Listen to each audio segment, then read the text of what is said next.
What is up, Fire Games judges? Here is a quick preview of your scorecards for tomorrow. So, this is what we got for event number one, right? We are doing the run around the building. That doesn't count for anything, right? Then we got the synchro sit-ups, the plate pickups, and the you go, I go step-ups. 20 sit-ups, 30 plate pickups, and 40 you go, I go step-ups. So, what you're gonna do when someone completes a round of the 20, 30, 40, 20 synchro sit-ups, you're going to put a little dash under rounds. The plate pickups, 30 of them, you're going to put a little dash under rounds.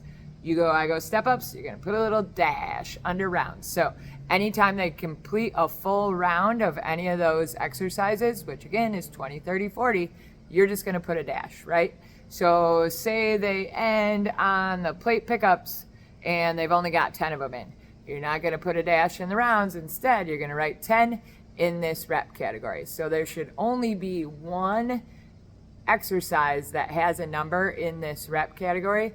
Otherwise, everything else is just a dash for rounds completed. That is it for event number one. And event number two, that is the goblet squat and the 3-rep max push press. So this is your scorecard, right? Goblet squat, super simple. Athlete number one, how many total reps they got? Athlete number two, how many total reps they got? And then we're moving on to the push press, right? So people can take multiple attempts at this. So anytime they get 3 complete reps, I want you to put their number here. So say it's 80 pounds. Maybe they're gonna go again, maybe they're not, right? Second attempt, maybe it's 100 pounds. If they complete it, you're gonna write the number there. If they don't, you're not writing anything down.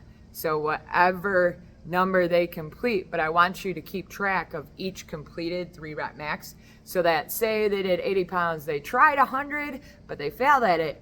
I don't want you to forget that they completed their 80. So once they complete 3 reps, write it in a box. If they complete 3 reps of 100, write 100 in the box. If they complete 3 reps of 120, write it in the box.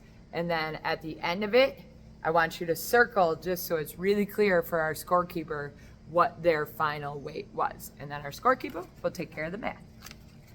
And event number 3, this right here is what your scorecard looks like, right? So we got the 5 deadlifts, 5 burpee sprawls, 5 deadlifts.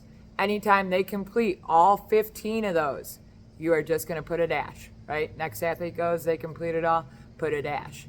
So anytime all 15 of those reps are completed, you're putting a dash.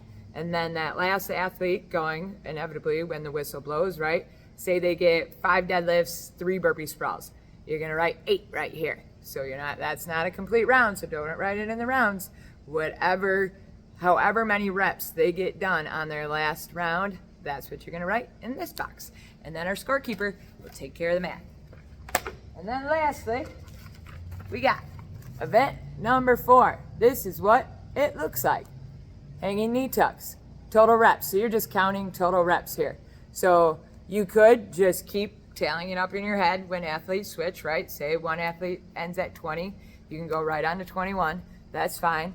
Or if you want to say athlete 1 gets done, they do 20 reps. You can write 20 right there. And then athlete 2 goes, they get 30 reps. You can write 30 right next to it. Just make sure you put a little plus sign in there so that our scorekeeper knows and that they can do the math for you. And then lastly, on that rower, you're just gonna write down their total calories at the end. That is it. That is all there is to it for your scorecards. Let me know in the morning if you have any questions.